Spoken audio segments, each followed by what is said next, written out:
Well, hello friends. How lovely to be with you today. I'm glad you could join me. As you might know, this coming Sunday is the day we call Transfiguration Day.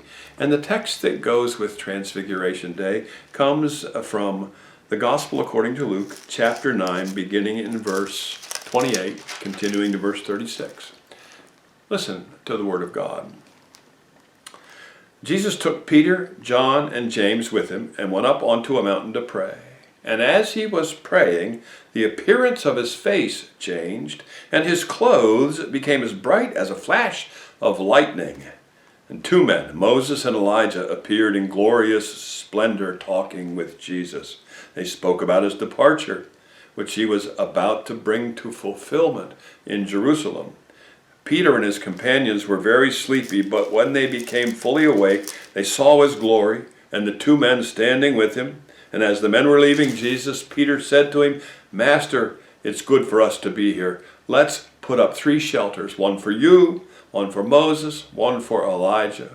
Oh, Peter did not know what he was saying. And while he was speaking, a cloud appeared and covered them, and they were afraid as they entered the cloud. And a voice came from the cloud saying, "This is my Son, whom I have chosen. Listen to him." And when the voice had spoken, they found that Jesus was alone. The disciples kept this to themselves and did not tell anyone at that time what they had seen. May God add his blessing to the reading of his holy word. I want to ask you, have you ever in your life had a kind of a mountaintop experience, a top of the mountain experience where you just felt like some accomplishment in your life had given you such satisfaction? Maybe it was a graduation from school or some other school achievement, or maybe you were successful in sports in some way, or you had a great achievement, a great satisfaction in your work. And it really made you feel happy and confident and like you had things in your life in order. That's one kind of top of the world experience, but I want to talk to you about another kind of top of the mountain experience. It's an experience in which you feel like you are so close to God, so in tune with God's plan for your life. A time when it felt to you like the things of heaven were touching the things of earth at the spot where you were standing, as if you could just reach up. Like you could reach up into the things of heaven. You could reach up into eternity. I hope that you've had that kind of experience in your life. That's the kind of experience that happened in our text today, this mountaintop moment in which Jesus and his disciples climbed to the top of the mountain, and something happened that really defies description and stretches our concept of reality. For Jesus, that time was a moment of connection and confirmation, a time of setting him ablaze with the task that lay before him, galvanizing him.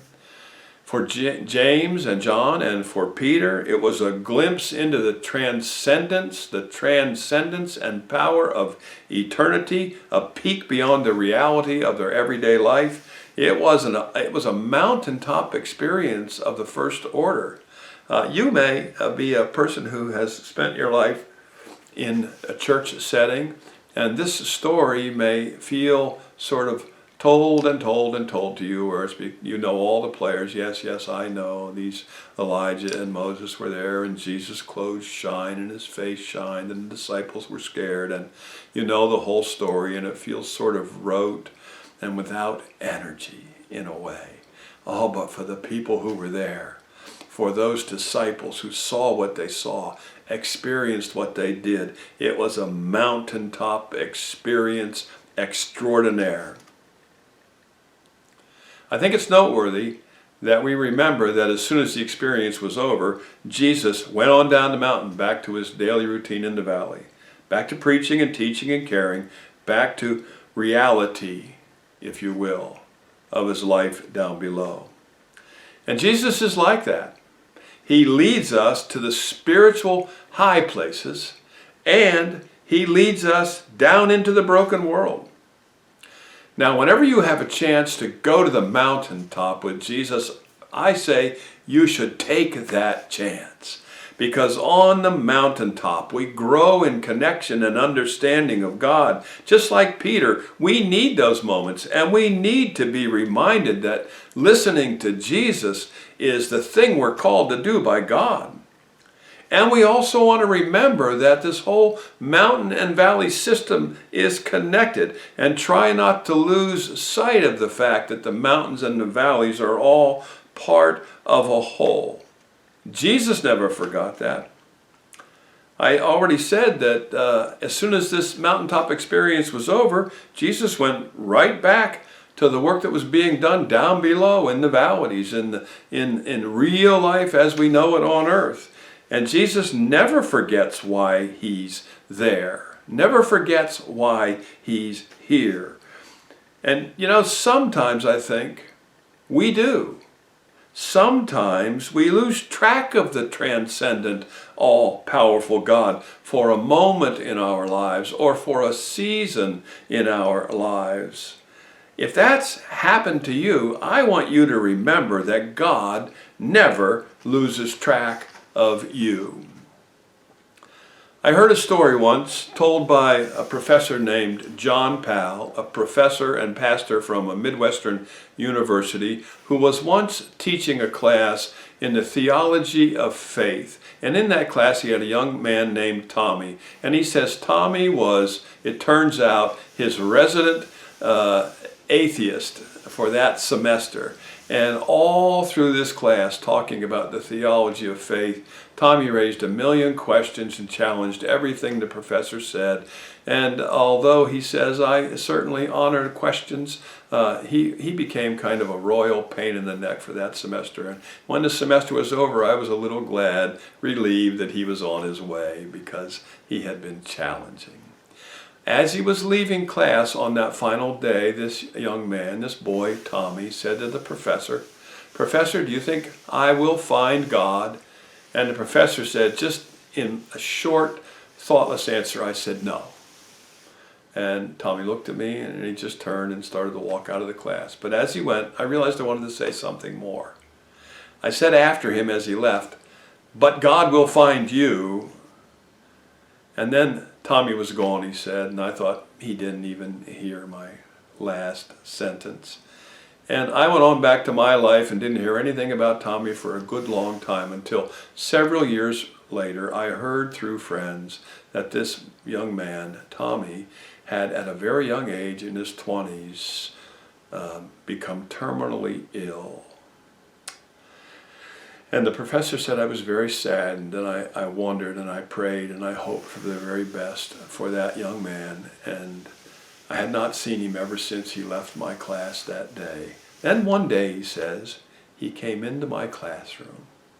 And he said, "Professor, I just wanted to stop and chat with you for a minute." He said, "Tommy, I heard that you are very ill, terminally ill. And I wanted you to know how sorry I am and how much I've been thinking about you and praying for you of late." Tommy said, "Well, I appreciate that. It's true. I have been diagnosed with terminal lung cancer, and I am not likely to live more than weeks or months from now. And I wanted to stop with you," he said, "and share with you an experience. I left your class, and one of the last things you said to me was you thought that I wouldn't find God. When I was diagnosed with this terminal cancer, very soon after, I started to seek God in earnest. I called on God to come to me, to come and be with me. God, come to me." And it seemed that God was ignoring me, and I felt like God was not responding to my request or my demand that he come into my life. And during that process, he said, "I remembered something else you said in our class, and that was that you thought one of the saddest things that could happen in a person's life was not to have told the people that they love them." And I realized that was an issue for me. And so I went first to my family, especially to my father, with whom I'd had kind of a stilted and difficult relationship that was not really one in which we shared our feelings. And I got with my dad and I said, Dad, I just need to talk to you. What do you want to talk about? The father said, Dad, he said, I just want to say to you how much I have always loved you, and I love you now. And he says the most remarkable thing happened. I saw my father do something I had never seen. The tears just began to stream down his face as he rushed across a few feet to me and just grabbed me in a bear hug and said, I love you too. And they had such a blessed moment there where all the barriers came down and they experienced something that they had denied themselves over the course of their whole life together. He says it was a beautiful moment, that love I experienced in that moment with Dad. And I went then to my mother and to my sisters and brothers and did the same thing. And we all had a moment, and it felt like all the baggage and all the barriers and all the challenges and disagreements evaporated in the beauty and the warmth of that love. And as I walked away from that moment, it's as if I turned around and there was God standing right behind me. And I remembered the other thing you said, that I may not find God, but God would find me. And I realized that was exactly what had happened. That while I was demanding God come to me, that was not God's time. But in the midst of me experiencing His love with my human family, He arrived so that I could know this love relationship God has for me and I for Him. And I wanted you to know that God and I have connected in the midst of this terminal firestorm that I'm experiencing now. I'm not likely to live too much longer, and I would love to come to your class and tell them the story about how I came into relationship with God beginning as a young atheist. And the professor says we agreed that he would come to the class, but before he could, his cancer took his life. But he had made me promise that if anything happened to him before he was here for the class, that I would repeat this true story about his life and experience with God. And that's why I'm retelling Tommy's story. What a beautiful thing. What a beautiful thing it is to remember that God will never lose track of us. Never lose track of us. Take every chance you can to go to the mountaintop. And when you do, you will encounter God, and you will grow, and you'll be filled with the Holy Spirit, and you will be energized with those words of Paul, I can do all things through Christ who strengthens me. But then go back to the valley when it's time to do so, and take with you that empowerment that God gives you, and shape your life after the life of Jesus. Remember the stories, remember the parables, the teachings, the miracles. Remember the sacrificial life of Christ. Remember and share what God has put into your heart. Bring kindness and healing wherever you go.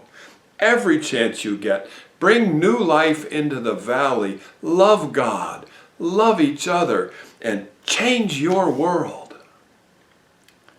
Remember this as well when you are in the valley and the going gets tough.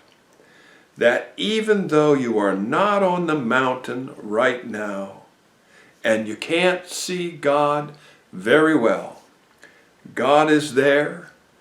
God is with you. Whether you are on the mountaintop or you are deep in the valley, you are not alone.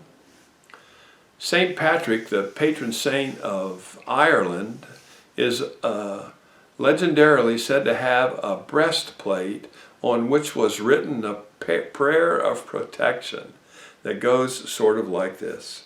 Christ be with me, Christ within me, Christ behind me, Christ before me, Christ beside me, Christ to win me, Christ to comfort me and restore me, Christ beneath me, Christ above me, Christ in the hearts of all that love me, Christ in the mouth of friend and stranger whenever they remember me. Friends, wherever you are, whether you are on the mountaintop or down in the valley, remember that God is with you. Go in peace, my brothers and sisters. Go in peace, knowing that you never walk alone.